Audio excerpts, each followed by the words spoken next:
ஜனங்கள் எல்லோரும் ஞானஸ்தானம் பெற்றபோது இயேசுவும் ஞானஸ்தானம் பெற்று ஜெபம் பண்ணுகையிலே வானம் திறக்கப்பட்டது. அல்லேலூயா. ஜனங்கள் எல்லாரும் என்ன பண்ணாங்க? ஞானஸ்தானம் எடுத்தார்கள். அப்போது இயேசு என்ன பண்ணாரு? ஞானஸ்தானம் எடுத்தார். ஞானஸ்தானத்தை எடுத்த உடனே அவர் என்ன பண்ணாரு? ஜெபம் பண்ணினார். இன்னைக்கு நிறைய பேர் ஞானஸ்தானம் எடுத்தவங்க ஜெபம் பண்றது இல்லை. சபையில நிறைய பேர் என்ன பண்ணாங்க? சொந்த வாழ்க்கையிலே ஜெபம் இல்லை. இயேசுவை நீங்க முன்மாதிரியா பாருங்க. இயேசு ஞானஸ்தானம் பெற்று அவர் என்ன பண்ணாரு? ஜெபம் பண்ணினார். இடைவிடாமல் ஜெபம் பண்ணினார். 40 நாள் உபவாசம் பண்ணி ஜெபம் பண்ணினார். இரவு பகலும் ஜெபம் பண்ணினார். காலையிலே ஜெபம் பண்ணினார். எப்போதும் ஒரு ஜெப வாழ்க்கை இருந்தது. இயேசுவை தேவன் வல்லமையாய் பயன்படுத்தினார். அவர் தேவனோடு கூட நல்ல உறவில் இருந்தார். அல்லேலூயா. ஞானஸ்தானம் பெற்றவர்கள் என்ன பண்ணணும்? நல்லா ஜெபம் பண்ணணும். ஜெபம் பண்ணா என்ன நடக்கும்? இயேசு ஞானஸ்தானம் பெற்று ஜெபம் பண்ணுகையிலே வானம் திறக்கப்பட்டது. அல்லேலூயா. வானம் நமக்கு திறக்கப்படணும். இன்னைக்கு நிறைய பேருடைய வாழ்க்கையில வானம் திறக்கப்படல. வானம் அடைக்கப்பட்டு இருக்கிறது. நிறைய பேருக்கு வானம் திறக்கப்படல. ஏன் எனக்கு வானம் திறக்கப்படல? கர்த்தர் ஏன் பதில் எனக்கு கொடுக்கல? வானம் திறக்கப்படல. பரலோகத்திலிருந்து பதில் வரல. பரலோகத்திலிருந்து ஆசீர்வாதம் வரல. பரலோகத்திலிருந்து நன்மை வரல. பரலோகத்திலிருந்து ஜெயம் வரல. நான் எவ்வளவு ஜெபம் பண்ணேன் அப்படின்னா, நீ ஜெபிக்க வேண்டிய விதமாக நீ ஜெபிக்கல. இயேசுவை போல நாம் என்ன பண்ணணும்? ஜெபிக்கணும். வானம் திறக்கப்படணும். அல்லேலூயா. வானம் திறக்கப்படும். இயேசு ஜெபம் பண்ணின போது வானம் திறக்கப்பட்டு, இதுவரைக்கும் வானம் அடைக்கப்பட்டு இருந்தது. வானம் யூதர்களுக்கு எல்லாம் அடைக்கப்பட்டு இருந்தது. பாருங்க, அந்நாட்களிலே வானம் அடைக்கப்பட்டு இருந்தது. ஆகினால் தான் அவங்களுக்கு எதுவும் கிடைக்கல, நன்மையான காரியங்கள் கிடைக்கல. பாவம் செய்த போது வானம் அவர்களுக்கு அடைக்கப்பட்டது. மனம் திரும்பின போது, தேவனிடத்திலே மறுபடியும் வந்த போது வானம் திறக்கப்படுகிறது. இதுதான் பழைய ஏற்பாட்டு காலத்தில் நடந்த சம்பவங்கள். எப்பெல்லாம் ஜனங்கள் மனம் திரும்பி வராங்களோ அப்பெல்லாம் வானம் திறக்குது.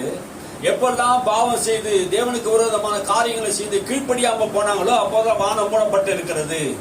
வானம் தேவனுடைய சிங்காசனமா இருக்கிறது. அங்கிருந்து பல நன்மைகள் சியோனில் இருந்து வருகிறது. ஆகினால் வானம் திறக்கப்படாத வாழ்க்கை நம்முடைய வாழ்க்கை இருக்கக்கூடாது. வானம் திறக்கப்பட வேண்டும் என்றால், தேவ ஆசீர்வாதம் நமக்கு வேண்டும் என்றால் நம்ம ஜெபம் பண்ணணும். அல்லேலூயா. பரலோகத்தை நோக்கி முழங்கால் படியிட்டு அந்த ரங்கத்தில் இருக்கிற பிதாவை நோக்கி நீ என்ன பண்ணணும்? ஜெபம் பண்ணணும். அப்போது உன் ஜெபம் வெளியரங்கமாக பதிலை ஆண்டவர் தருவார். அல்லேலூயா. உனக்கு பதில் வரும்போதுதான் உனக்கு வானம் திறக்கப்பட்டு இருக்கும். அல்லேலூயா. உன் ஜெபத்துக்கு பதில் எப்ப வருதோ அப்பதான் வானம் உனக்கு திறக்கப்பட்டு இருக்குது. உன்ன பதில் வரலையா, உன் வானம் அடைக்கப்பட்டு இருக்குது. வானத்தை திறந்த ஆண்டவர் உனக்கு பதிலை தருவார். அல்லேலூயா. வானம் திறக்கப்படணும். பரிசுத்த ஆவி ஆனவர் ரூபம் கொண்டு புறாவை போல அவர் மேல் இறங்கினார். பரிசுத்த ஆவியானவர், நீங்க ஜெபம் பண்ணினா பரிசுத்த ஆவியானவர் என்ன பண்ணுவாரு? இயேசு மேல புறாவை போல இறங்கினார். அல்லேலூயா. புறாவை போல ரூபம் கொண்டவராக, நம்ம கள்ளங்கபட இல்லாத ஒரு ஆவியானவர். அல்லேலூயா. புறாவை கிட்ட எந்த கசப்பு தன்மை இல்லை. அப்படி இருக்கும் பாருங்க புறா. சொல்றாங்க, புறாவை போல ரூபம் கொண்டு இயேசு மேல அமர்ந்தான். அல்லேலூயா. முதல் ஆசீர்வாதம் இந்த உலகத்திற்கு இயேசு கொண்டு வருகிறார். அவர் ஜெபம் பண்ணின போது வானத்தையே கிழித்து பரிசுத்த ஆவியானவர் இறங்கி வருகிறார். அல்லேலூயா. ஒரு மனிதனுக்கு தேவையான முக்கியமான ஆசீர்வாதம் புதிய ஏற்பாட்டு காலத்தில் வாழ்ந்து கொண்டிருக்க நமக்கு பரிசுத்த ஆவியானவர் நமக்கு தேவை. அல்லேலூயா. இயேசு பரிசுத்த ஆவியானவர் அவர் மேல் வந்து அமர்ந்தார். நம் மேல் பரிசுத்த ஆவியானவர் அமரணும். அல்லேலூயா. அவர் மேல் புறாவை ரூபம் கொண்டு வானத்தை கிழித்து கொண்டு ஆண்டவர் எல்லா தடைகளை உடைத்து உனக்கு தேவ ஆவியானவர் உனக்கு பலனாக வரணும். அல்லேலூயா. தேவ ஆவியுடைய பலத்தினால் தான் ஊழியத்தை செய்ய முடியும். தேவ ஆவி பலத்தினால் தான் பாவத்தை ஜெயிக்க முடியும், சாபத்தை ஜெயிக்க முடியும், சரீரத்தில் வருகிற சோதனையை ஜெயிக்க முடியும். எதுக்கு? இந்த பரிசுத்த ஆவியானவர் நமக்குள்ளே சரீரங்களை, இந்த பாவ சரீரத்துக்குள்ளே போராடி கொண்டு இருக்கிறோம். ஒவ்வொரு மனிதனும் போராடுகிறான். கண்களின் இச்சை, மாம்சத்தின் இச்சை, ஜீவனத்தின் பெருமை நம்முடைய வாழ்க்கையில இந்த சரீரம் இருக்க வரைக்கும் போராடி கொண்டு இருக்கிறது. ஆகையினால் பரிசுத்த ஆவி உங்களிடத்து வரும்போது நீங்கள் பலன் அடைவீர்கள். இந்த ஆவியானவர் நமக்கு தேவை. அல்லேலூயா. ஏன் இன்னைக்கு பாவத்தை விழுகிறான்? ஏன் குடிக்கல விழுகிறான்? ஏன் விபச்சாரம் பண்றான்? ஏன் வேசித்தனம் பண்றான்? ஏன் திருடுறான்? ஏன் பொய் சொல்றான்? இந்த பலன் இல்ல. இந்த ஆவியானவர், உணர்த்தக்கூடிய ஆவியானவர் நியாயம் இருக்கிற ஆவியானவர், பாவத்தை கண்டித்து உணர்த்துகிற ஆவியானவர், பாவத்தை உன்னை விட்டு துரத்துகிற ஆவியானவர், சாவுக்கு ஏதுவான சரீரங்களை உயிர்ப்பிக்கிற ஆவியானவர் உனக்குள்ளே செயலாற்றாத இருக்கிறதுனால்தான் நீ பலவீனனா இருக்கிற. அவர் வந்தா நீ பலவான், அவர் இல்லைன்னா நீ பலவீனன். இந்த உலகம் உன்னை ஜெயிச்சிடும், இந்த உலகம் உன்னை வெற்றி பெற்றுடும். இந்த உலகத்தை நீ ஜெயிக்கணும்னா இந்த உன்னதத்தின் ஆவியை நீ பெறணும். உனக்காக இயேசு ஜெபம் பண்ணி இருக்கிறார். அவர் வானத்தை கிழித்து பரிசுத்த ஆவியானவரை நமக்கு தந்திருக்கிறார் பெந்தெகோஸ்து நாளிலே. அல்லேலூயா. நான் போய் பிதாவிடத்தில் வேண்டிக் கொள்வேன், அப்போது என்றென்றைக்கு உங்களோடு கூட இருக்கும்படியாக என்னுடைய ஆவியானவர் உன்னோடு கூட இருப்பார். நான் போகிறது பிரயோஜனம். ஆவியானவர் வந்து உங்களுக்கு சகல சத்தியத்தையும் சொல்லுவார், உங்களை வழி நடத்துவார். நான் சொன்ன சத்தியத்தை எல்லாம் சொல்லுவார். பிதாவின் சித்தத்தை உன்னை செய்ய வைப்பார். அவர் உன்னுடைய ஆவியிலே அவர் முத்திரையை எழுப்பார். இந்த ஆவியை பெறாமல் இன்னைக்கு நிறைய பேர் நம்ம ஜெபம் பண்ணி கொண்டு இருக்கிறோம். பரிசுத்த ஆவியானவர் உனக்கு தேவ ஆலோசனை தருவார். பரிசுத்த ஆவியானவர் வாக்கு கடங்காத பெருமூச்சுகளோடு உனக்குள்ள இருந்து ஜெபம் பண்ணுவார். நீ இந்த பரிசுத்த ஆவியை பெறணும். ஞானஸ்நானம் பெற்றியே இந்த பரிசுத்த ஆவியை பெற வேண்டாமா? தேவ சபையை, தேவ பிள்ளையே, இந்த பரிசுத்த ஆவியை பெறணும். 17 வயசுல இயேசுவை ஏற்றுக்கொண்ட போது இந்த பரிசுத்த ஆவி மேல எனக்கு தாகம் வாஞ்ச வந்தது. இந்த பரிசுத்த ஆவியை பெறுவதற்காக நான் உபவாசம் பண்ணி ஜெபம் பண்ணினேன். இயேசுவை ஏற்றுக்கொண்ட போது பரிசுத்த ஆவி வேணும். இந்த பரிசுத்த ஆவியை பற்றி இன்னும் நீங்க கேள்விப்படலை, இன்னும் நீங்க பரிசுத்த ஆவியை பெறாமல் இருப்பீர்கள் என்றால் நீங்க பலவீனர்களா இருப்பீங்க. எவ்வளவுதான் சரீரத்தில் பலன் இருந்தாலும் பாவத்தின் வல்லமையோடு, சாபத்தின் வல்லமையோடு, இந்த உலகத்தின் சோதனையோடு, பிசாசின் சோதனை என்ற மத்தியிலே நீங்க தோற்று போய் விடுவீர்கள். பரிசுத்த ஆவியின் பலன் இருந்தால் அந்த உலகத்தை ஜெயிக்க முடியும். அல்லேலூயா, அல்லேலூயா. பரிசுத்த ஆவி பலன் இல்லாம நீங்க எப்படி வாழ முடியும்? இந்த பரிசுத்த ஆவியானவர் உனக்கு புறாப ரூபம் கொண்டு இயேசு மேல் அமர்ந்தார். அல்லேலூயா. இந்த ஆவியானவர் வானத்தை கிழித்து இறங்கினார். ஆமென். ஒரு சத்தம் உண்டாகி, நீர் என்னுடைய நேசகுமாரன், உம்மில் பிரியமா இருக்கிறேன் என்று உரைத்தது. பிதா அங்க இருந்து சத்தம் கொடுக்கிறார். அல்லேலூயா. என்ன சத்தம் உண்டாகுது? இவர் என்னுடைய நேசகுமாரன். பரிசுத்த ஆவி ஞானஸ்நானத்தை பெற்றவர்கள் இவர்கள் என்னுடைய நேசகுமாரன். இயேசுவை பார்த்து மாத்திரம் சொல்ல, நம்மையும் பார்த்து ஆண்டவர் சொல்றார். அல்லேலூயா. நீங்க இயேசுவின் கட்டளைக்கு கீழ்ப்படியணும், பிதாவின் கட்டளைக்கு கீழ்ப்படியணும். ஆமே. நீங்க ஞானஸ்நானம் பெற்று பரிசுத்த ஆவியை நீங்க பெற்றுக் கொள்ளும் போது நீங்க எல்லாம் எப்படி இருக்கிறீங்க? ஆண்டவர் சொல்றார் உங்களை பார்த்து, எங்களுடைய நேசகுமாரன் என்று சொல்றார். இன்னைக்கு எத்தனை பேர் நம்ம நேசகுமாரனா இருக்கிறோம்? நேசகுமாரனாக இருக்கணும். வாசிங்க. ஒரு சத்தம் உண்டாகி, நீர் என்னுடைய நேசகுமாரன், உம்மில் பிரியமா இருக்கிறேன், நான் உன்னை நேசிக்கிறேன் என்று சொல்றார். ஆங்கிலத்தில் என்ன வருது? ஆங்கிலத்தில் என்ன வருது?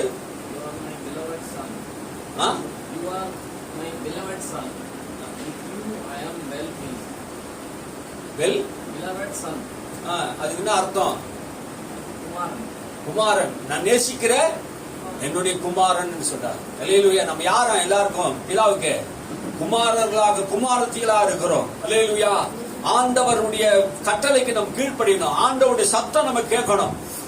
இந்த ஆவியானவர் வந்த போது பரலோகத்தில் இருக்கிற ஒரு சத்தம் நமக்கு உண்டாகும். பிதா நம்மோடு கூட பேசுவார். அல்லேலூயா. இன்னைக்கு ஆண்டவர் நம்மோடு கூட பேசலன்னு சொல்றமே, பரிசுத்த ஆவியை பெற்றீங்களா? பரிசுத்த ஆவி பெறாமல் எப்படி உன் ஆண்டவனோடு பேசுவார்? நிறைய பேருக்கு ஆண்டவர் என்கிட்ட பேசணும்னு சொன்னீங்களே, பரிசுத்த ஆவி இல்லாமல் எப்படி உன்னோட கூட ஆண்டவர் பேசுவார்? அவருடைய உணர்வு எப்படி தருவார்? உனக்கு தரிசனங்கள் எப்படி தருவார்? அவர் உனக்கு வல்லமை எப்படி தருவார்? இந்த ஆவியின் வல்லமை இல்லாமல், தரிசனம் இல்லாமல் அவர் சத்தத்தை நீ கேட்க முடியாது. பிதாவின் சத்தத்தை நீ கேட்கணும்னா நீ ஆவியானவராலே நிரப்பப்படணும். அல்லேலூயா. ஆவியானவர் நம்மோடு கூட பேசணும்னா, ஆவியானவர் நம்மளோட இடைப்படணும்னா நீங்க தேவ சம்பவத்தில் காத்திருக்கணும். ஆமென். அல்லேலூயா. இயேசு காத்திருந்ததுனால பிதா சொல்லுவார், காலையில எழுந்த உடனே தேவ சம்பவத்தை காத்திருந்ததுன்னா சொல்ற வார்த்தை தான், நீ போ, இந்த இடத்துக்கு போ, அந்த இடத்துக்கு போ சொல்லி ஊழியத்தை செய்தார். நாமும் இயேசுவை போல நாம் இந்த பூமியில வாழணும்னா நாம் என்ன பண்ணணும்? பரிசுத்த ஆவியை பெறணும். ஞானஸ்நானம் பெற்றவர்கள் அனுதினமும் ஜெபம் பண்ணணும். ஜெப வாழ்க்கை நிறைய பேருடைய வாழ்க்கையில் இல்லை. வேத வாசிப்பு இல்லாததுனால்தான் இன்னைக்கு அந்த உணர்வு இல்லை. சபைகளுக்கு அந்த உணர்வு இல்லை. எல்லா திருசபையில நான் பார்க்கிறேன், அந்த மந்த இருதயம், மந்த புத்தி எப்போது இந்த செல்போன் வந்ததோ அப்போதுதான் செல்போனுக்கு கொடுக்கிற டைம் அது ஒரு மனிதனை அடிமையாக வச்சிருக்குது. அடிமையா வச்சுக்குது. எப்ப பார்த்தாலும் செல்போனு. புத்தி மங்கி போய் கிடக்குது. நிறைய பேர் புத்தி மங்கி போய் கிடக்குது. எந்த செயல்திறனே இல்லாம போயிடுச்சு. எதையுமே யோசிக்க முடியல உன்னால. எந்த வேலையை உன்னால செய்ய முடியல. படிப்புல கவனம் இல்ல, வேலையில கவனம் இல்ல. மந்த புத்தி, மந்த இருதயம் இன்னைக்கு நிறைய பேருடைய இருதயத்தை வந்துருச்சு தெரியுமா? ஒரு குறிப்பில சொல்றாங்க, இன்னைக்கு நிறைய பேருடைய மந்த இருதயம், மந்த புத்தி வந்தது காரணம் என்ன தெரியுமா? செல்போன். ஒரு வார்த்தை எடுத்துமே கூண்டுல போட்டா மாதிரி உங்களை மூளை எடுத்துமே எல்லாத்தையும் என்ன பண்ணீங்க? இந்த செல்போன்ல நீங்க அடிமையாயிட்டீங்க. எவ்வளவு நேரம் நீங்க செல்போன்ல ஒரு நாளைக்கு நீங்க கணக்கு போட்டு பாருங்க, எவ்வளவு நேரம் உங்களுக்கு வாழ்க்கையில செல்போன்ல நீங்க அடிமையா இருக்கிறீங்க. எப்ப பார்த்தாலும் போனு, எப்ப பார்த்தாலும் ஏதாவது நோண்டிக்கிட்டே இருக்குது. ஒரு பிரயோஜனமான காரியங்களை செய்யணும். நல்ல இருதயம் உனக்கு எப்படி வருதோ வரும். நீ பாக்குறதுல என்ன பாக்குற? டைம் வேஸ்ட் பண்ணிட்டே இருக்கிறீங்க. எந்த வேலையும் செய்யாம, எந்த காரியம் செய்யாம உட்காந்து இடத்துலயே உட்காந்துக்கின்னு மணிக்கணக்குல ரூம்ல உட்காந்து வெளியே போயிட்டு எங்க போனாலும் இதே தான். ரோட்ல போனாலும் அதுல மாட்டிக்கிட்டு போறான், வண்டியை குறுக்க எடுத்து விடுறான், செல்போன் ஓட்டின்னு காரை ஓட்டுறான். நம்ம எதிரில் வரமே உயிர் இருக்குது, ஒரு பாதுகாப்பு இல்லாம இந்த உலகத்தில் நம்ம வாழ்ந்து கொண்டு இருக்கிறோம். காலையில எழுந்த உடனே தான் செல்போன் தான்.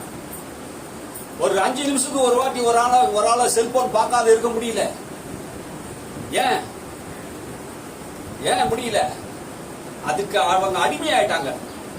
அடிமைன்னா என்ன அர்த்தம்? ஒரு குடிகாரன் காலையில எழுந்த உடனே அவன் குடிக்கிறான்னா அவன் அடிமை. அவனால குடிக்காதே இருக்க முடியாது. குடிச்சாதான் அவனுக்கு என்ன பண்ணும்? சந்தோஷம் இருக்கும். அது போல இன்னைக்கு எல்லாரும் செல்போனுக்கு அடிமை. அது மட்டும் பாவம் கிடையாது, இதுவும் பாவம் தான். எப்போதும் செல்போனை நோண்டிக்கிட்டே இருக்கு, எந்த வேலையும் செய்யாம. சில பேர் பாலை பொங்க விடுறாங்க, சில பேர் என்ன பண்றாங்க, குண்டானே வெடிச்சு போற ஆளுகளை பண்ணிருங்க. எத்தனையோ குடும்பத்தை நான் பார்த்துருக்கேன் பாருங்க. என்ன பண்ணினா செல்போன் பேசினே இருந்தேன், வெடிச்சிருச்சுங்க.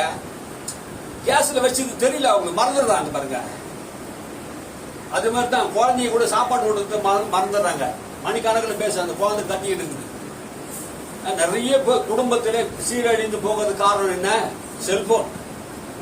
தேவ பிள்ளையே, நீங்க என்ன பண்ணுங்க, 1 மணி நேரமாவது நீங்க செல்போனை வச்சுட்டு நீங்க என்ன பண்ணுங்க? ஜெபம் பண்ணுங்க, பைபிள் வாசிங்க. 1/2 மணி நேரம் ஜெபம் பண்ணுங்க, 1/2 மணி நேரம் வேதத்தை வாசிங்க. முதல் வேதத்தை வாசிங்க.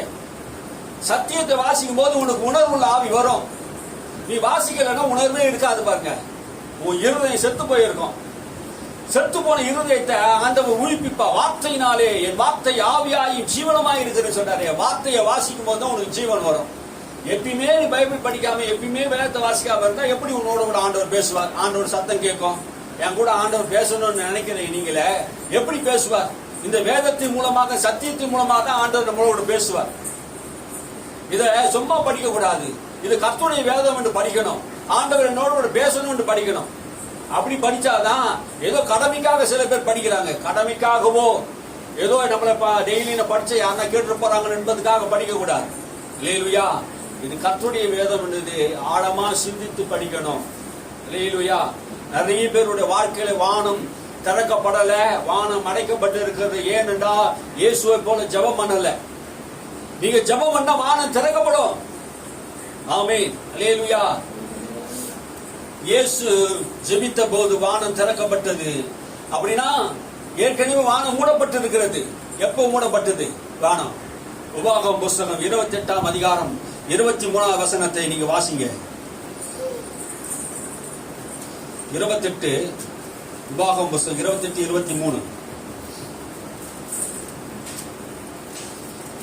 ஒரு தலைமையிலுள்ள வானம் வெண்கலமும் உனக்கு கீழுள்ள பூமி இரும்புமாய் இருக்கும். நல்லா வாசிங்க, சத்தமா வாசிங்க. அந்த மைக்கில் பேட்டரியை மாத்துங்க, எனக்கே கேட்கல. ஒரு தலைக்கு மேலுள்ள வானம் வெண்கலமும் உனக்கு கீழுள்ள பூமி இரும்புமாய் இருக்கும். 23 தானே? உனக்கு தலைக்கு மேல் உள்ள வானம் வெண்கலம். வெண்கலம் தலைக்கு மேல உள்ள வானம் எப்படி இருக்குமா? வானம் உனக்கு வெண்கலமா இருந்தா நீ செய்யற ஜபம் வானத்தில் இருக்கிற பரலோகத்தில் இருக்கிற தேவனுக்கு கேட்காது. என்ன கேட்காது? வானம் உனக்கு வெண்கலமா இருக்க கூடாது. இன்னைக்கு சாபம், இது ஒரு சாபம். நியாயப்பிரமாணத்தில் ஒரு சாபம் என்ன தெரியுமா? இஸ்ரவேல் மக்கள் கர்த்தரை விட்டு பின்வாங்கின போது, கர்த்தருடைய சொல்லை கேளாது இருக்கும் போது, இப்போது சொல்லப்படுகிற சாபம் உன்மேல் வரும் என்று கர்த்தர் சொன்னார். அது என்ன சாபம்? வானம் உனக்கு என்ன பண்ணுமா? வெங்கலமா இருக்கும். பூமியின் கீழ் உனக்கு இரும்பா இருக்கும். பூமியும் உனக்கு என்ன பண்ணும்? இரும்பா இருக்கும். அப்போ மேலையும் உனக்கு என்ன பண்ணாது? பரலோகத்திலையும் ஜபம் போகாது. பூமியில எந்த ஆசீர்வாதமும் உனக்கு கிடையாது. பூமி உனக்கு இரும்பாயிடுச்சுன்னா உனக்கு எதுவுமே விளையாது. நீ நடக்கிற பூமி இரும்பா இருந்ததுன்னா உனக்கு என்ன ஆசீர்வாதம் கிடைக்கும்? இது ஒரு சாபம் என்று வேதம் சொல்லுகிறது. நாம் சாபத்தின் கீழ் இருக்கக்கூடாது. நாம் ஜபம் பண்ணணும். இஸ்ரவேல் மக்கள் அந்த உபாகம புஸ்தகத்திலே சொல்லப்படுகிறபடி சாபத்தில் இருந்தார்கள். 24 வாசிங்க. அந்த என்ன சாபம்னா, உன் தேசத்திலே மழையை, உன் தேசத்து மழையை கர்த்தர் புழுதியும் மண்ணுமாக பெய்ய பண்ணுவார். அப்போ தேசத்துல மழை பெய்யாது. அதனால என்ன ஆகும்? வானம் உனக்கு வெங்கலமா இருந்தா தேசத்துல மழை பெய்யாது. புழுதி தூசியுமாக மண்ணுமாக தான் இருக்கும். எந்த வறட்சி தான் உண்டாகும். நீ அழிய மட்டும் அப்படியே வானத்திலிருந்து உன்மேல் இறங்கி வரும். நீ அழிய மட்டும், நீ அழிய மட்டும் அப்படின்னா என்ன அர்த்தம்? நீ சாகர வரைக்கும் உனக்கு என்ன பண்ண? சாபமா தான் இருப்ப. இன்று நான் உனக்கு விதிக்கிற என் கட்டளைகளை நீ மீறி நடந்தால், உன் தேவனாய் கர்த்தரை விட்டு நீ பின்வாங்கி போனா, உன் முழு இருதயத்தோடு அவரை நீ வணங்காம போனா, என் வார்த்தையை நீ கேட்காம போனீங்கன்னா, உனக்கு வானம் எப்படி இருக்கும்? வெங்கலமா இருக்கும். பூமி எப்படி இருக்கும்? இரும்பா இருக்கும். எந்த விளைச்சலும் இல்லை, எந்த நன்மை இல்லாம நீங்க இருப்பீங்க. ஏன் இது பழைய ஏற்பாட்டு காலத்திலே தேவனை விட்டு போன எல்லாருக்கும் இது என்ன பண்ணுச்சு? சாபமா இருந்தது. வானம் அவருக்கு வெங்கலமா இருந்தது. பூமி அவருக்கு இரும்பா இருந்தது. அது இரும்பா இருந்ததுனால என்ன நடந்தது? வாசிங்க. உன் சத்துருக்கள் முன்பாக நீ முறியடிக்கும்படி கர்த்தர் செய்வார். ஒரு வழியாய் அவர்களுக்கு எதிராக புறப்படுவாய், 7 வழியாய் அவர்களுக்கு முன்பாக ஓடி போவாய். நீ பூமியில் உள்ள எல்லா ராஜ்யங்களிலும் சிதறுண்டு போவாய். அப்போ உனக்கு என்ன சொல்றது? வானம் அடைக்கப்பட்டு இருந்தால் உனக்கு சாபம் வருது. உன் சத்துருக்கு முன்பாக நீ என்ன பண்ணுவ? தோல்வி அடைகிற. உனக்கு ஒரு வழியா வந்தா 7 வழியா சிதறி ஓடுவார் என்று சொல்லி இருக்குது. ஆனா நீ 7 வழியா சிதறி ஓடுவ. சத்துருக்களுக்கு முன்பாக நாம் முதுவை காட்டி ஓடுவோம். வானம் திறக்கப்படாத ஒரு வாழ்க்கை நமக்குள்ள இருக்குமானா, வானம் திறக்கப்படலனா, உனக்கு ஆண்டவருடைய ஆசீர்வாதம் வரலனா, உன் சத்துருக்கு முன்பாக ஓடி போவ. உன் தேசத்துல மழை பெய்யாது. என்ன வரும்? மண்ணு தான் வரும். எனக்கு சாபமா இருக்குதுன்னா என்ன அர்த்தம்? உனக்கு வானம் இன்னும் திறக்கப்படல. வானம் திறக்கப்பட வேண்டும் என்றால் நீ ஜெபம் பண்ணணும். தேவ பிள்ளையே, நீங்க ஜெபம் பண்ணணும்.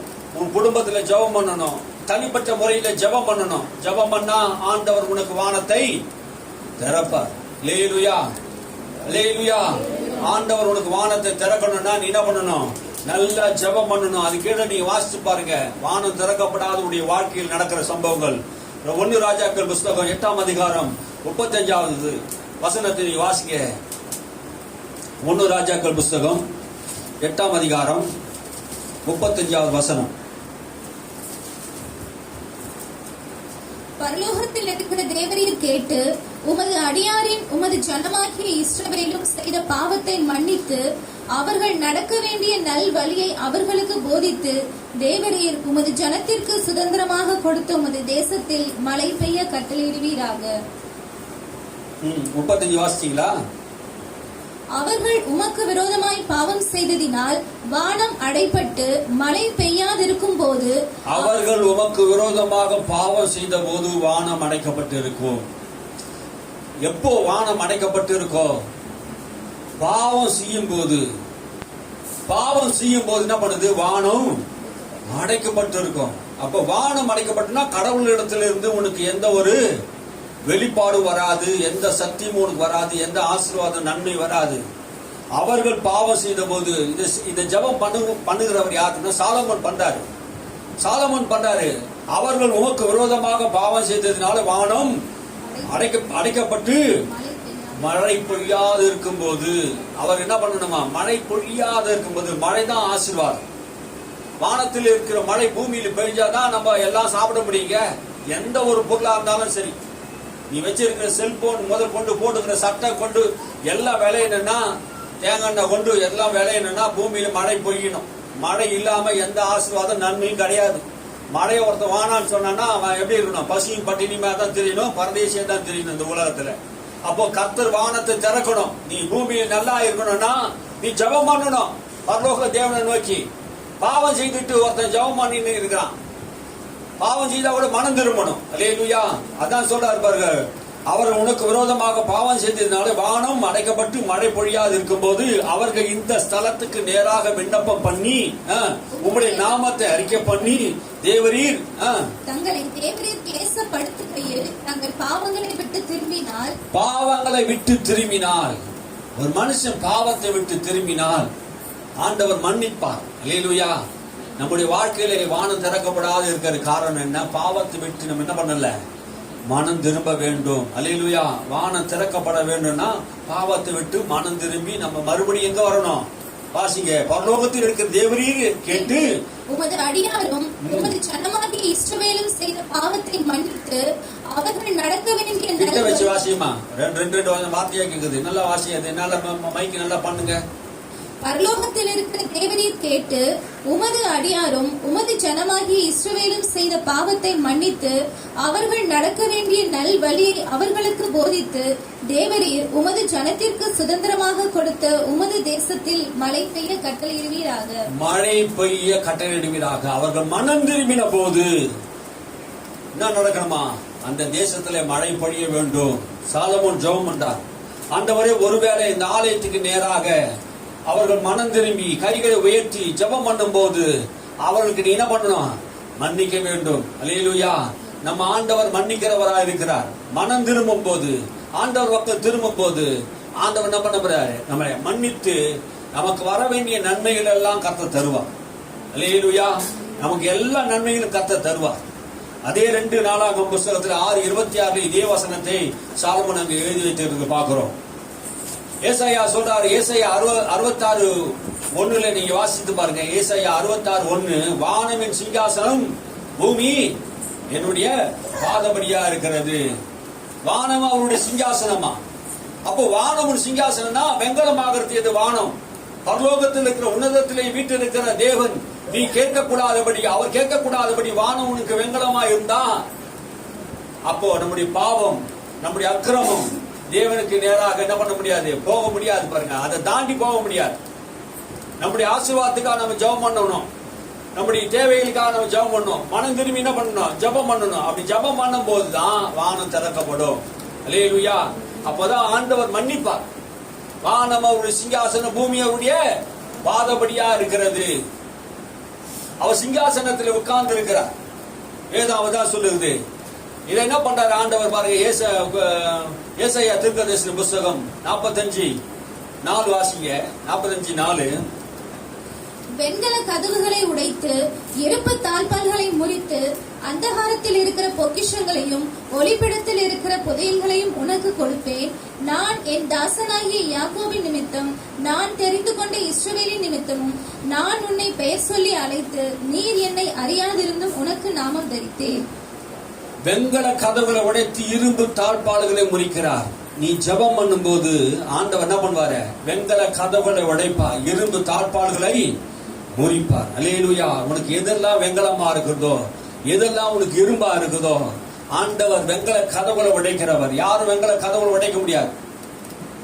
வெண்கல கதவு உடைக்க முடியாது. அவ்வளவு ஸ்ட்ராங் அது வெண்கலம். வெண்கல கதவுகளை தேவன் உடைக்கிறார்.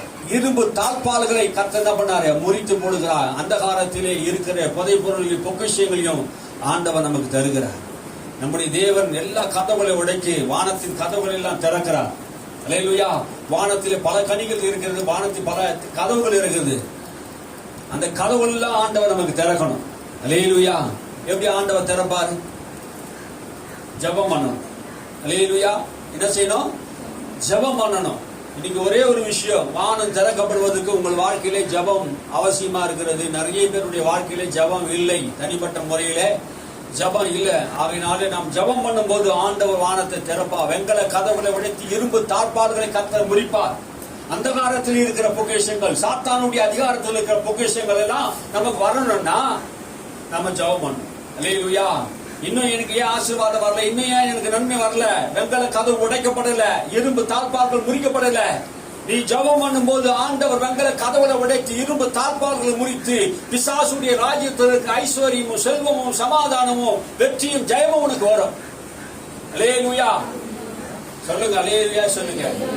நீ ஜெபம் பண்ணணும்.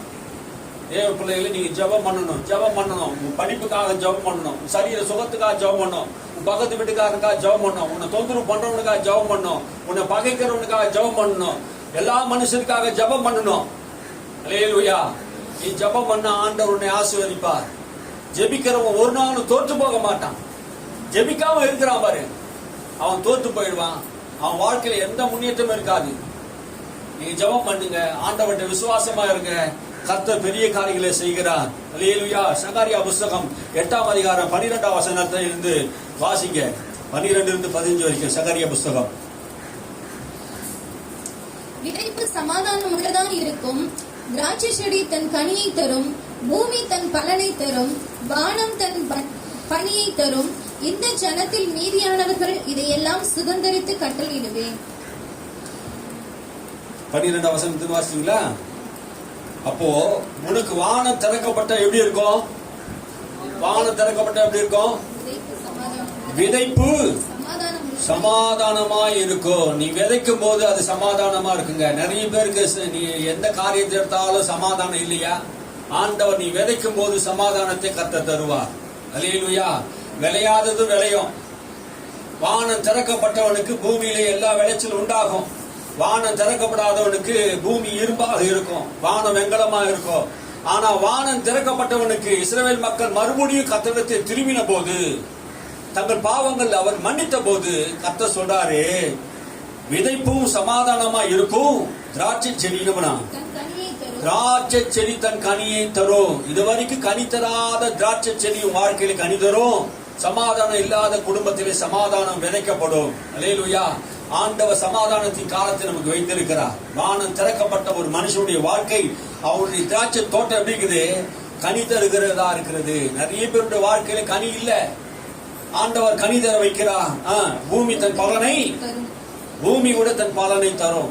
வானம் திறக்கப்பட்டா வானம் தன் பனியை தரும். வானம் தன் பனியை தரும்.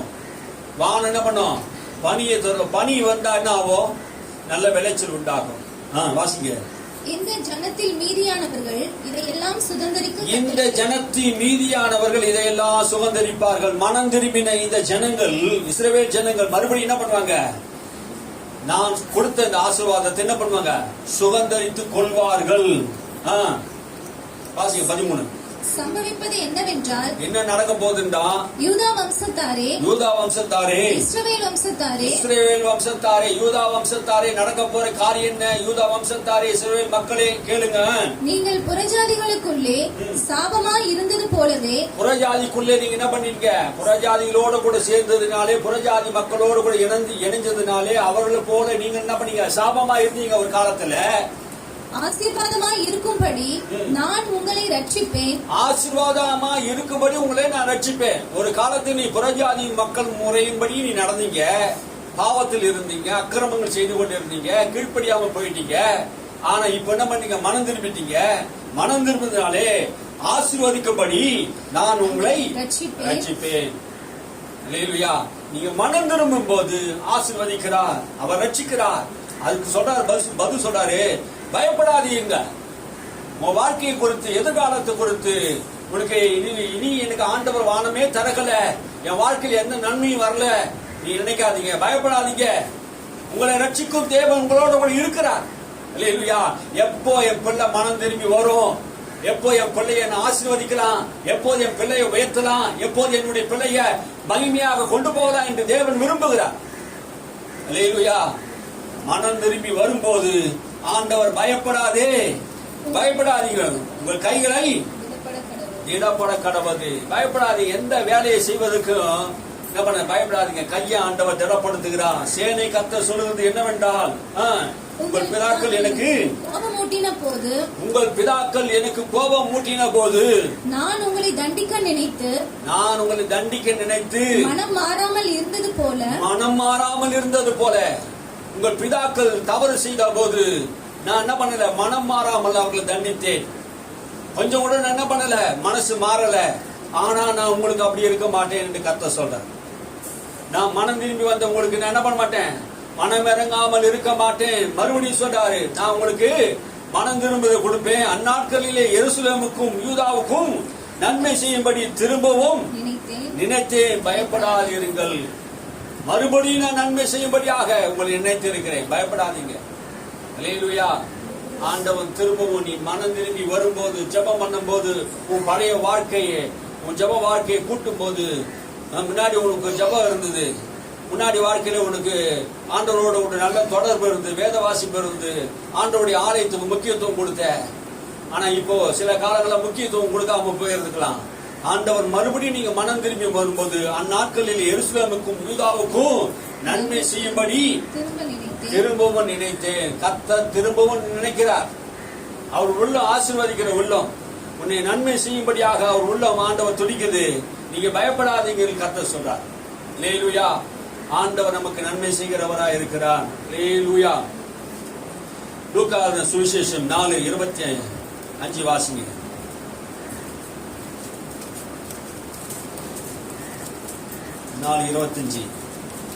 அன்றியும் எலியாவின் நாட்களிலே 3 வருஷமும் 6 மாதமும் வானம் அடைபட்டு தேசமெங்கும் மிகுந்த பஞ்சம் உண்டாயிருந்த போது இஸ்ரவேலுக்குள் அநேகம் விதவைகள் இருந்தார்கள். பாருங்க, அன்றியும் எலியாவின் நாட்களிலே 3 வருஷம் 6 மாதம் வானம் மழை பொழியவில்லை. அப்போ எலியாவின் காலத்திலே வானம் என்ன பண்ணுச்சு? மழை பொழியல. ஏன்னா வானத்தை அடைக்கவும் வானத்தை திறக்கவும் எலியாவுக்கு அதிகாரம் இருந்தது. ஏன் எலியா அந்த வானத்தை அடைத்தார்? ஏன் வானத்தை அடைத்தார் எலியா? எதற்காக வானத்தை அடைத்தார்? ஆகாப் ராஜா, அவன் மனைவி எசபேல் என்ன செய்தா? இஸ்ரவேல் மக்கள் ஆசீர்வாதமா இருப்பது, வானத்திலே மழையும் பூமியிலே செழிப்பு உண்டாக்கினது யாரு? பாகால் தான் என்று அவள் சொன்னதினாலே, பாகாலினால் தான் இஸ்ரவேல் தேசமே ஆசீர்வாதமா இருக்கிறது என்று அவள் தேசம் முழுவதும் என்ன பண்ணினான்? பாகாலின் கோயிலை கட்டுப்படியாக ஆகாப்புக்கு கட்டளையிட்டா. ஆகாப் என்ன பண்ணிட்டான்? தேசம் முழுவதும் பாகாலின் கோயிலை கட்டினான். ஆகினாலே இந்த தேசம் ஆசீர்வாதமா இருந்ததுக்கு காரணம் பாகால் தான் தெய்வம், பாகால் தான் எங்களை இவ்வளவு செழிப்பா வைத்தது என்று அவள் சொன்ன போது எலியா எழுப்பி அப்பதான் சொல்றாரு. 1 ராஜாக்கள் புஸ்தகம் 17ஆம் அதிகாரம் 1ஆம் வசனம். திஸ்பியனாகிய எலியா அவன் ஆகாபுக்கு முன்பாக போய் நின்று, என் வார்த்தைப்படி அல்லாமல் வானத்திலே மழையும் பூமியே என்னது வாசிங்க. கிலேயாத்தின் குடிகளில் திஸ்பியனாகிய எலியா ஆகாபை நோக்கி, என் வாக்கின்படியே அன்றி இந்த வருஷங்களிலே பனியும் மழையும் பெய்யாதிருக்கும். எந்த வார்த்தைப்படி? என் வார்த்தைப்படி அல்லாமல் வானத்திலே இந்த மழையை இந்த பூமியில பொய்யாது என்று பெய்யாதிருக்கும் என்று இஸ்ரவேலின் தேவனாகிய கர்த்தருக்கு முன்பாக நிற்கிற நான், இஸ்ரவேலின் தேவனுக்கு முன்பாக நிற்கிற நான், எலியா சொல்றான், இஸ்ரவேலின் தேவனுக்கு முன்பாக நிற்கிறேன்.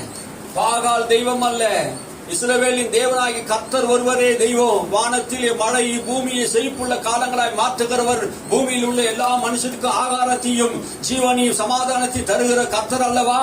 நீ பாகால் தெய்வம் என்று சொல்றே. இப்ப நான் சொல்றேன், வானத்தின் மழையை நான் என்ன பண்றேன்? பொய்யாதபடிக்கு வானத்தை வெங்கலமாய் மாற்றுகிறேன். பூமி உனக்கு விளையாது. ஆகாப் ராஜா காலத்திலே 3 வருஷம் 6 மாதமும் அந்த தேசத்துல மழை பொழியல. தேசம் பஞ்சத்தினால் நிறைந்தது. தேசம் முழுவதும் பஞ்சம், தேசம் முழுவதும் வறட்சி. ஆடு மாடுகள் பசியோடு இருந்தது, மனுஷர்கள் பசியோடு இருந்தார்கள். தேசம் முழுவதும் பஞ்சம் வந்தது. அப்போது அந்த தேசத்தின் மக்கள் எல்லாம் மனம் திரும்பின போது 1 ராஜாக்கள் 18ஆம் அதிகாரம் 1ஆம் வசனத்திலே மறுபடியும் எலியா ஆகாபுக்கு முன்பாக வந்து பேசுகிறான். வாசிங்க. அநேக நாள் சென்று 3ஆம் வருஷமாகையில் கர்த்தருடைய வார்த்தை எலியாவுக்கு உண்டாகி, நீ போய் ஆகாபுக்கு உன்னை காண்பி, நான் தேசத்தின் மேல் மழையை கட்டளையிடுவேன் என்றார். நான் தேசத்தின் மேல் மழையை கட்டளையிடுவேன் என்றார். அல்லேலூயா. பாகால் தெய்வம் அல்ல, கர்த்தரே தெய்வம் என்று நம்பின போது, அந்த ஜனங்கள் மனம் திரும்பின போது, தேசத்திலே வறுமையோடு பசியோடு பட்டினியோடு பஞ்சத்தோடு இருக்கும் போது கர்த்தர் அந்த தேசத்தை கண்ணோக்கி பார்க்கிறார். அல்லேலூயா. எலியாவுக்கு சொன்னார், எலியா வானத்தை அடைத்தது போதும், நான் மறுபடியும் என்ன பண்ண போறேன்? ஜனங்கள் மனம் திரும்பினது, நான் மறுபடியும் என்ன பண்ண போறேன்? எந்த மட்டும் குந்தி குந்தி நடப்பி, கர்த்தர் தெய்வமானால் கர்த்தரை பின்பற்றுங்கள், பாகால் தெய்வமானால் பாகாலை பின்பற்றுங்கள் என்று எலியா கர்மேல் பர்வதத்தில் சவால் விட்டார். அல்லேலூயா. நம்முடைய ஆண்டவர் வானத்தையும் பூமியை படைத்தவர், வானத்து மழையும் பூமியை செழிப்புள்ள காலங்களாய் மாற்றுகிறவர். அல்லேலூயா. தேசம் ஆசீர்வாதமா இருக்கணும்னா நம்ம ஜெபம் பண்ணணும். வானத்திலே மழை பொழியணும்னா நம்ம ஜெபம் பண்ணணும். நம்ம தேவன் தான் வானத்தை பூமியை உண்டாக்கினவர். அல்லேலூயா. நீ நம்பினாலும் நம்பாகட்டியா போனாலும் சரி, நான் நம்புறேன். அல்லேலூயா. ஆமென் சொன்னவங்களுக்கு ஆண்டவர் ஆசீர்வதிப்பார். அல்லேலூயா. நீங்க நம்பினாலும் நம்பாகட்டி நம்முடைய ஆண்டவர் வானத்தை பூமியை படைத்தவர். நம்ம ஜெபம் பண்ணினாதான் தேசத்துக்கு நன்மை நடக்கும். தேசம் நல்லா இருக்கணும்னா நீ நானும் ஜெபம் பண்ணணும். ஒரு தனி மனிதன் எலியா வானத்தை அடைத்து என்ன பண்ணிட்டான்? சாவியை போட்டு பாக்கெட்ல போட்டு போயிட்டார் அப்படின்னு ஒரு ஊழியக்காரர் சொன்னார் பாருங்க. வானத்தை அடைக்கக்கூடிய ஆற்றல் வல்லமை ஒரு தனி மனிதனுக்கு இருக்குமானால், வானத்தையும் பூமியை படைத்த தேவனுடைய பிள்ளைகள் நமக்கு ஒரு அதிகாரம் இருக்குது. எத்தனை பேருக்கு அந்த அதிகாரம் இருக்குது? ஆமென். அல்லேலூயா. நாங்க இந்த வீடு கிரகப்புரச அன்னைக்கு மழை பாருங்க, எல்லாருக்கும் பத்திரிகை வச்சிட்டோம். பத்திரிகை வச்ச போது மழை இருட்டிட்டு வருது. 4 மணிக்கெல்லாம் எல்லாம் செமையா இருட்டிட்டு வருது. பிரியாணி செய்யற நண்பர் தான், அவன் பேர் தயால. போச்சாடா அப்படின்னா, என்னடா அப்படின்னா, போச்சு அவ்வளோதான், இன்னும் பண்ண முடியாது, சாப்பாடு வேஸ்ட் ஆகி போச்சு, இன்னும் பண்ண முடியாது, இருட்டிட்டு வருது, இந்த மழை விடாது வருது, சாப்பாடே செய்ய முடியாது வருது, அப்படி இப்படின்னா இந்திக்கார வந்து அவன் சொல்றான், ஆராயன் பையன், அவன் தான் அப்படியே முடிக்கிறான். அப்ப நான் சொன்னேன், அவன் பாசியில சொன்னேன், அந்த மேகத்தை பார்த்து அதை சொல்லோ அப்படின்னு. அவனுக்கு புரியுற மாதிரி சொன்னேன். அவன் சிரிச்சா என்னை பார்த்து, நீ சொன்னா போயிடுமான்னு. சொன்னா நடக்கட்டா அப்படின்னு. ஆமீன். அல்லேலூயா. அப்போ அந்த மழை என்ன பண்ணுது? இந்த இடத்துல பெய்யலைங்க. இதெல்லாம் நான் பார்த்த உண்மை. இந்த இடத்துல அது மழையே பெய்யல. காரணம் என்ன? தேவன் மேல விசுவாசம். அல்லேலூயா. இந்த சுத்தில இருந்து எல்லாம் வந்தாங்க பாருங்க, எல்லாருமே நினைச்சுக்கினே வந்தாங்க. எல்லாருமே என்ன பண்ணாங்க? நினைச்சுக்கினே வந்தாங்க. 5 கிலோமீட்டர் உள்ள எல்லாருமே நினைச்சுன்னு வந்தாங்க. ஆனா இந்த ஏரியால மழை பெய்யல. ஆமீன். அல்லேலூயா. நம்முடைய ஜெபம், அல்லேலூயா, நாம எலியாவை போல கருத்துள்ளவர்களாக ஜெபம் பண்ணணும். எலியா பெரிய ஆளும் கிடையாதுங்க. எலியா சாதாரண ஒரு மனுஷன், நம்ம போல பாடுள்ள மனுஷன் தான். ஆனா தேவன் ஜெபம்னு வந்துட்டு அவன் கருத்தா ஜெபிக்கிற மனுஷன். கருத்தா ஜெபிப்பான். எப்படி? பாகால் தெய்வம் அல்ல, இஸ்ரவேலின் தேவனாய் கர்த்தர் ஒருவரே கர்த்தர். இஸ்ரவேல் மக்கள் ஆசீர்வாதமா இருப்பது, வானத்தின் மழையை தருவது கர்த்தர் அல்லவா? உண்மை அல்லாமல் வேற ஒரு தேவன் இல்லையே. நீதான் இந்த தேசத்துக்கு ஆசீர்வாத நன்மை. ஆனா பாகால் தெய்வம் என்று சொல்றாங்களே, அங்கங்க கோயிலை கட்டி என்ன பண்றாங்க? கும்பாபிஷேகம் நடத்துறாங்களே, எங்க பாகால் தான் எங்க தேசத்துக்கு ஆசீர்வாதத்தை தருகிறான்னு சொல்றாங்களே. ஆண்டவரே வானத்தை என்ன பண்ணு? அடைத்து போடும். எலியா போல கருத்தா ஜெபம் பண்ணும். ஆமென். எத்தனை பேர் ஜெபம் பண்ண போறீங்க? தேசத்துல நம்ம அது மாதிரி தேர்தலுக்காக ஜெபம் பண்ணலாம். எல்லா விஷயத்துக்கும் நம்ம என்ன பண்ணலாம்? ஜெபம் பண்ணலாம். கர்த்தருக்கு முன்பாக நிற்கிற எலியா, அல்லேலூயா, திஸ்பியனாக எலியா, கர்த்தருக்கு முன்பாக நிற்கிற ஒரு மனிதன். கர்த்தருக்கு முன்பாக நிற்கிற மனிதன் எந்த ராஜாக்கு முன்பாக நிற்க முடியும்? எந்த ராஜாக்கு முன்பாக சொல்லுவானா, ஆகாப் ராஜாவே, என் வார்த்தையின்படி அல்லாமல் வானத்து மழை பொய்யாதுன்னு சொல்ல முடியுமா? இன்னைக்கு போய் முதலமைச்சர் சொல்ல முடியுமா? அந்த அளவுக்கு திகிரி இருக்குதா? என் வார்த்தையின்படி தான் நடக்கும். அப்படி இருந்தாங்க ஒரு காலத்துல. தேவ பக்தி உள்ளவங்களா இருந்தாங்க. இன்னைக்கு நிறைய பேர் அந்த பக்தி இல்லாததுனால, வைராக்கியம் இல்லாததுனால ஜெபம் பண்ண முடியல. தேவனுக்கு முன்பாக நிற்க வேண்டிய ஊழியர்கள், தேவனுக்கு முன்பாக நிற்க வேண்டிய விசுவாசிகள் இன்னைக்கு யாருக்கு முன்னாடி நிற்கிறாங்க? மனுஷனுக்கு முன்பாக, அரசியல்வாதிகளுக்கு முன்பாக, பணம் படைத்தவர்களுக்கு முன்பாக. சொல்ல முடியாத வார்த்தையில இருந்து யாருக்கு முன்பாக போய் நிற்கிறாங்க? கடவுளுக்கு முன்பாக நிற்கிற எலியா சொல்றான், என் வார்த்தைப்படி தான் நடக்கும். எந்த மனுஷன் கடவுளுக்கு முன்பாக நிற்கிறானோ அவன் கை உயர்த்தப்படும். அவன் தனி மனிதனா இருந்தாலும் சரி, இஸ்ரவேலின் தேவன் அவனோடு கூட துணையா இருப்பார். அல்லேலூயா. நீ ஜெபம் பண்ணுகிற ஒரு மனிதனாக இருக்கணும்.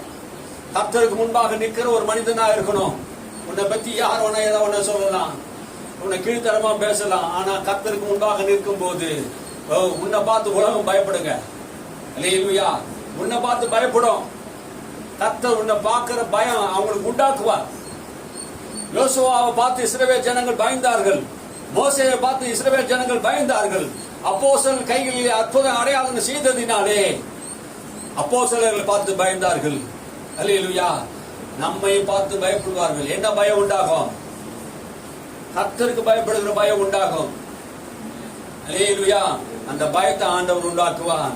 யாக்கோபு சொல்றாரு 5:10, 5:18. ஜபத்துக்கு முன்னாடி ஜபத்துக்கு பின்னாடி நம்முடைய வாழ்க்கை இருக்கணும் பாருங்க. ஜபத்துக்கு முன்னாடி ஜபத்துக்கு பின்னாடி. நீங்க ஜபம் பண்ணா எழுதி வைப்பீங்களா? எழுதி வைப்பீங்களா? நீங்க இந்த ஒரு குறிப்புக்காக நீங்க ஜபம் பண்றேன்னு குடும்ப ஜபத்துல உட்காந்து நீங்க எழுதுங்க.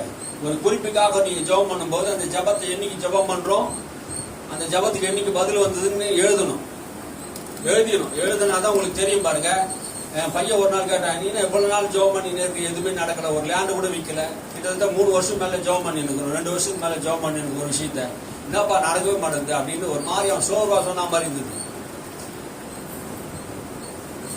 அப்போ அவனுக்கு என்ன ஆயிடுச்சுன்னா, இவ்வளவு நாள் ஜெபம் பண்ணுமே ஆண்டவர் அற்புதம் செய்யலையேன்ற ஒரு மாதிரி ஒரு எண்ணம் வருது அவனுக்கு. எண்ணம் வந்ததுனால அவன் என்கிட்ட சொல்லல, அவன் அம்மா கிட்ட சொல்லி இருக்கிறான். அந்த வார்த்தை நம்ம கேட்கும்போது எப்படி இருக்குதுன்னா கொஞ்சம் சோர்வு வரும். அப்ப ஜபத்துக்கு சோர்ந்து போயிடக்கூடாது. பதில் வர வரைக்கும் ஜெபம் பண்ணும்.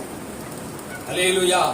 எது வரைக்கும் அவர் ஜெபம் பண்ணாரு? மழை வரணும்னு 7 முறை முழங்கால் படித்து தன்னுடைய முழங்கால் என்ன பண்ணான், முட்டியில படுற வரைக்கும் என்ன பண்ணாரு, தலை குனிஞ்சு ஜெபம் பண்ணார். கர்மேல் பர்வதத்துல ஒரு முறை போய் பார்க்கறான், வேலைக்காரன் அனுப்புறான், மழை வருதா பாரு. என்ன மழை வரல. 2ஆம் முறையும் ஜெபம் பண்றாப்பல, 3ஆம் முறையும் ஜெபம் பண்றாப்பல, 7 முறையும் ஜெபம் பண்றாப்பல. 7ஆவது முறை ஜெபம் பண்ணும்போது உள்ளங்கை மேகம் எழும்புகிறதை கண்டார்கள். அல்லேலூயா. ஜெபம் பண்றது சோர்ந்து போலங்க. எலியா நம்ம போல கருத்துள்ள மனுஷன். எலியா சோர்ந்து போகல. ஒரு ஜெபத்துக்கு சில நேரத்துக்கு பதில் வராத மாதிரி தெரியும். ஆண்டவர் சொன்னா சோர்ந்து போகாம ஜெபம் பண்ணுங்க, இடைவிடாம ஜெபம் பண்ணுங்க. கர்த்தர் ஜெபத்தை கேட்கிறவர். அல்லேலூயா. தம்மை நோக்கி இரவு பகலும் கூப்பிடுகிற விஷயத்தில் அவர் தாமதிக்காமல் சீக்கிரத்திலே நியாயம் செய்கிற தேவன் நம்முடைய தேவன். அல்லேலூயா. எலியாவின் ஜெபத்துக்கு ஆண்டவன் நியாயம் செய்து தேசத்திலே நன்மை செய்தார்னா உனக்கு எனக்கு ஆண்டவன் நன்மை செய்வார். ஆமென். அல்லேலூயா. ஆண்டவன் நமக்கு நன்மை செய்கிறவரா இருக்கிறார். வாசிங்க யாக்கோபு, வாசிங்களா அத 5:18. மறுபடியும் ஜெபம் பண்ணினான், அப்பொழுது வானம் மழையை பொழிந்தது, பூமி தன் பலனை தந்தது. மறுபடியும் ஜெபம் பண்ணினான் அப்படின்னா அர்த்தம் முன்னாடி ஜெபம் பண்ணினார். மறுபடியும் ஜெபம் பண்ணினார் என்ன அர்த்தம்? மறுபடினா முன்னாடியும் ஜெபம் பண்ணார். வானம் அடைக்கப்படுவதற்காக ஜெபம் பண்ணாரு. அப்போ வானத்தை திறக்கவும் வானத்தை மூடவும் ஒரு தனிப்பட்ட மனுஷன், பழைய ஏற்பாட்டு காலத்தை வாழ்ந்த மனுஷனுக்கு அவ்வளவு அதிகாரம் இருக்குது. அவனுக்குள்ள அவ்வளவு பக்தி இருக்குதுங்க, அதிகாரம். நீங்க தேவர்கள் என்று நான் சொன்னேன் அல்லவா? இயேசுக்கு எந்த வல்லமை இருக்குது, அதிகாரம் இருக்குது, அதே வல்லமை நமக்கு இருக்கு. யோசுவா காலத்துல சூரியனையும் சந்திரனையும் யோசுவா நிறுத்தினார். ஆமென். அல்லேலூயா. சொன்னாருங்க, யோசுவா சொன்னார், நீ அயலோன் பள்ளத்திலும் கிபியோனிலும் தரித்திருங்கள் என்று சூரியனை சந்திரனை நான் சொல்றேன்னு சொல்றாரு. சூரியனும் சந்திரனும் தரித்து நின்னது. அதிகாரம். ஒரு கடவுளுடைய பிள்ளைக்கு, அபிஷேகம் பண்ணப்பட்டவனுக்கு, பரிசுத்த ஆவியை பெற்றவனுக்கு ஒரு அதிகாரம் இருக்குது. தேவனுடைய பிள்ளைகளுக்கு அதிகாரம் இருக்குது. அந்த அதிகாரத்தை என்ன பண்ண பயன்படுத்தணும். நிறைய பேர் அதிகாரத்தை பயன்படுத்துறது இல்லை, வல்லமையை பயன்படுத்துறது இல்லை. வாசிங்க மத்திய சுவிசேஷம் 16ஆம் அதிகாரம் 19ஆம் வசனத்தை.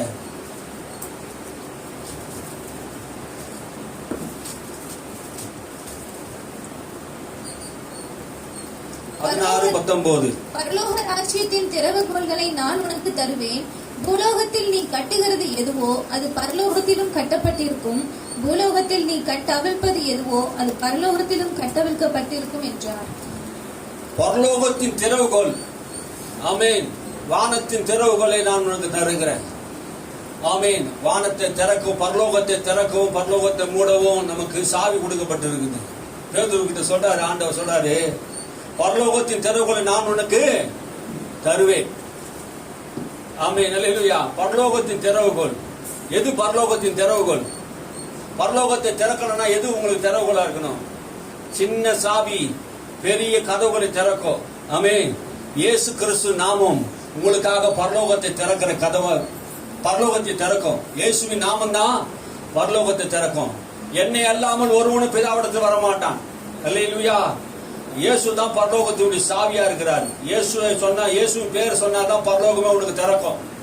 ஆமென். இந்த பரலோகத்துக்கு எல்லாரும் போனோம்னா வானம் உனக்கு திறக்கப்படணும். இயேசு இல்லாம நீ ரட்சிக்கப்படாம, ஞானஸ்தானம் பெறாம, பரிசுத்த ஆவி பெறாம, நீ கீழ்ப்படியாம, வசனங்களுக்கு கீழ்ப்படியாம இருக்கும்போது உனக்கு பரலோகம் கிடையாது. ஆண்டவர் உனக்கு பரலோகத்தை திறக்கணும்னா நீங்க இயேசுவை போல நீங்க கீழ்ப்படியணும், ஞானஸ்நானத்தை எடுக்கணும், ஜெபம் பண்ணணும், பரிசுத்த ஆவியை பெறணும், இதெல்லாம் நடக்கணும் பாருங்க. இதெல்லாம் நடந்தாதான் உங்களுக்கு வானம் திறக்கப்படும். அப்போ பரலோகத்தின் திறவுகோலை நான் உனக்கு தருவேன். அப்போ பரலோகத்தின் திறவுகோல் இயேசு கிறிஸ்து நாமம் பரலோகத்தின் திறவுகோலா இருக்கிறது. நானே வழி, நானே சத்தியம், நானே ஜீவனா இருக்கிறேன்னு சொல்றாரு. அவர் தான் வழி, அவர் தான் சத்தியம், அவர் தான் ஜீவன். அவரை எல்லாமும் ஒருவனும் பிதாவிடத்துக்கு போக முடியாது. ஆமே. அப்ப பரலோகத்தின் திறவுகோல் நம்ம கையில் இருக்குதா? என் கையில பரலோகத்தின் திறவுகோல் இருக்குதா? எத்தனை பேர் கையில பரலோகத்தின் திறவுகோல் இருக்கிறது? இந்த இயேசு கிறிஸ்து நாமம் அந்த பரலோகத்தின் திறவுகோலா இருக்கிறது. அந்த நாமத்தை வைத்துதான் பேதுரு பேசினார். 2 சாவி அவர்கிட்ட. புறஜாதி மக்கள் அவர்களையும் ரட்சித்தார், ரட்சிப்புகளை கொண்டு வந்தார். யூத மக்களையும் ரட்சிப்புகளை கொண்டு வந்தார். ஒரே பிரசங்கத்தில் பரிசுத்த ஆவியை பெற்ற போது ஒரே பிரசங்கத்தினாலே 3000 பேர் ரட்சிப்புகளை கொண்டு வருகிறார். அல்லேலூயா. அப்ப பரலோகத்தின் திறவுகளே, அப்போ பரலோகத்தின் இந்த பூமியில் இருக்கிற மக்கள் எல்லாம் பரலோகத்துக்கு கொண்டு போனா இயேசுவை அறிவிக்கணும். பேதுரு இயேசுவை அறிவித்ததுனால்தான் அங்க ரட்சிப்பு உண்டானது. மனம் திரும்பி பாவ மன்னிப்பு கண்டு ஞானஸ்நானத்தை பெற்றார்கள். மனம் திரும்பினார்கள், பாவ மன்னிப்பு கண்டு ஞானஸ்நானத்தை பெற்றார்கள். அவர்கள் இருதயம் குத்தப்பட்டது. ரட்சகரை நாம் காட்டி கொடுத்து விட்டோம், ரட்சகரை நாம் சிலுவையில் அறந்து விட்டோம் என்று அங்க பிரசங்கிக்கும் போது, இயேசுவை பிரசங்கிக்கும் போது மனம் திரும்புகிறார்கள். யூதர்கள் மனம் திரும்புகிறார்கள். 10ஆம் அதிகாரத்தில் அப்போஸ்தலருடைய புறஜாதிகள் மனம் திரும்புகிறார்கள். எல்லாருமே மனம் திரும்பி இயேசுவை ஏற்றுக்கொள்கிறார்கள். அப்போ பரலோகத்தின் திறவுகோலை பேதுருவிட்ட ஆண்டவர் கொடுக்கிறார். எல்லா மக்களும் என்ன பண்றாரு? அப்போ என்ன சொல்றாரு? வாசிங்க. அத பரலோகத்தில் எது கட்டப்பட்டு இருக்கிறதோ வாசிங்க. 19 வாசிங்க. பரலோகத்தின் திறவுகளை நான் உனக்கு தருவேன். பூலோகத்தில் நீ கட்டுவது எதுவோ அது பரலோகத்தில் கட்டப்பட்டிருக்கும். பூலோகத்தில் கட்டவிழ்ப்பது எதுவோ அது பரலோகத்திலும் கட்டவிழ்க்கப்பட்டிருக்கும். வசனத்தை வாசிக்கணும். அல்லேலூயா. ஒருத்தர்தான் சபையே வாசிக்கணும். என்ன பண்ணணும்? அப்ப சபையே வாசிக்கும் போது தான் அந்த வசனத்துடைய ஜீவன் இருக்கும். உனக்கு ஜீவன் இருக்குதா இல்லையா எப்படி தெரியும் தெரியுமா? வசனத்தை வாசினா எல்லாரும் கண்ணும் அதுல இருக்கணும். எல்லாருடைய கண்ணும் சத்தமா வாசிக்கணும். எல்லாரும் என்ன பண்ணணும்? சத்தமா வாசிக்கணும். இவங்க தான் வாசிக்கணும், அவங்க தான் வாசிக்கணும் இல்ல, சத்தமா வாசித்தா தப்பே கிடையாது. அப்ப பரலோகத்தில் கட்டப்படுவது எதுவோ பூலோகத்திலும் சொல்லுங்க. பூலோகத்திலே நீ கட்டுகிறது எதுவோ அது பரலோகத்திலும் கட்டப்பட்டிருக்கும். பூலோகத்தில் நீ கட்டவிழ்ப்பது எதுவோ அது பரலோகத்திலும் கட்டவிழ்க்கப்பட்டிருக்கும் என்றார். அப்ப என்ன சொல்றாரு ஆண்டவர்? பூமியிலே நீ எதை கட்டுறியோ அது பரலோகத்துக்கு கட்டப்பட்டிருக்கும். பரலோகத்திலே நீ என்னென்ன செய்ய போறியோ அது பரலோகத்துக்கு ஏற்கனவே கட்டப்பட்டு இருக்குது. அப்போ வேதம் என்ன சொல்லுதுன்னா, மொழிபெயர்ப்பு என்ன சொல்லுதுன்னா, நீ அனுமதிப்பது எதுவோ, பூமியில நீ எதெல்லாம் அனுமதிக்கிறியோ அது நடக்கும். நீ எதெல்லாம் மறுப்பு தெரிவிக்கிற அது நடக்காது. இது எத்தனை பேர் புரிஞ்சதோ? ஸ்தோத்திரம். அல்லேலூயா. உன் வாழ்க்கையில் என்ன நடக்கணும் நடக்கக்கூடாது என்பது அனுமதிப்பது, அனுமதி மறுப்பது உன் கையில தான் இருக்குது. ஆமென். வானம் திறக்கப்படவும் திறக்கப்படாமல் இருக்கிறது உன் கையில தான் இருக்குது. சாவி உன் கையில கொடுக்கப்பட்டு இருக்குது. இயேசுவின் நாமத்தில் இந்த சாவி உனக்கு கொடுக்கப்பட்டது. எதை தள்ளி பூட்டணுமோ அதை பூட்டலாம், எதை திறக்கணுமோ அதை திறக்கலாம். ஆசீர்வாத நன்மைகள் எல்லாம் திறக்கலாம். தோல்வி பயத்தை எல்லாம் போட்டு கவலை எல்லாம் போட்டு மூடலாம். ஆமென். எதெல்லாம் நீ திறக்கணுமோ அதை திறந்து, எதெல்லாம் மூடணுமோ அதை மூடலாம். ஆமென். பரலோகத்தின் திறவுகோலை ஆண்டவர் உனக்கு கொடுத்திருக்கிறார். என்ன திறவுகோலை? என்ன திறவுகோலை? யாருக்கு இந்த அதிகாரத்தை கொடுத்திருக்கிறாரு? யாருக்கு இந்த அதிகாரத்தை கொடுத்தாரு? பேதுருக்கு கொடுத்தாருன்னு சொல்றாங்க. ஆண்டவர் யாருக்கு கொடுத்தாரு? பேதுருக்கு கொடுத்தாரு. பேதுருக்கு மாத்திரமல்ல, பேதுரு அதுக்கு முன்னாடி சொல்றாரு, நீ ஜீவனுள்ள தேவனுடைய குமாரனாகிய கிறிஸ்து என்று சொன்ன போது இந்த கல்வியுமே என் சபையை கட்டுவேன் என்று சொன்னார். அப்படின்னா என்ன அர்த்தம்? என்ன அர்த்தம்? கிறிஸ்து என்கிற வெளிப்பாடு பிதாவிடத்தில் வந்த போது இந்த வெளிப்பாடை பெற்ற எல்லாருக்கும் இந்த கட்டவும் கட்டவிழ்க்கவும் அதிகாரத்தை நான் தருகிறேன். அல்லேலூயா, அல்லேலூயா. கிறிஸ்து என்கிற வெளிப்பாடு, பாவங்களிலிருந்து சாபங்களிலிருந்து ரட்சிக்கிறவர் ஒருவர் இருக்கிறார் என்கிற வெளிப்பாடு பேதுருக்கு பரலோகத்தில் தேவன் வெளிப்படுத்தின போது அவனுக்கு தான் ஆண்டவர் சொல்றார், இந்த வெளிப்பாடு யார் யாருக்கெல்லாம் இருக்குதோ அவங்க என்ன பண்ண முடியும்? கட்ட முடியும், கட்டவிழ்க்க முடியும். ஆமே. பிசாசை துரத்த முடியும், பிசாசை விரட்ட முடியும், வியாதியை சுகமாக்க முடியும், மரித்தோரை எழுப்ப முடியும். ஆமே. எனக்கு அதிகாரம் உண்டு. அப்ப வானம் திறக்கப்பட்டவனுக்கு எல்லா அதிகாரம் கொடுக்கப்படுகிறது. வானம் திறக்கப்படணும்னா உனக்கு நன்மை வராது. வானம் திறக்கப்படணும். அல்லேலூயா. இது கொஞ்சம் தான் பார்த்துருக்கிறோம். ஆமென். அடுத்த வாரத்துல மீதி பார்க்கலாம். கர்த்தர் நம்மை ஆசீர்வதிப்பாராக. அல்லேலூயா. ஜெபம் பண்ணுவோம். ஸ்தோத்திரம் ஆண்டவரே.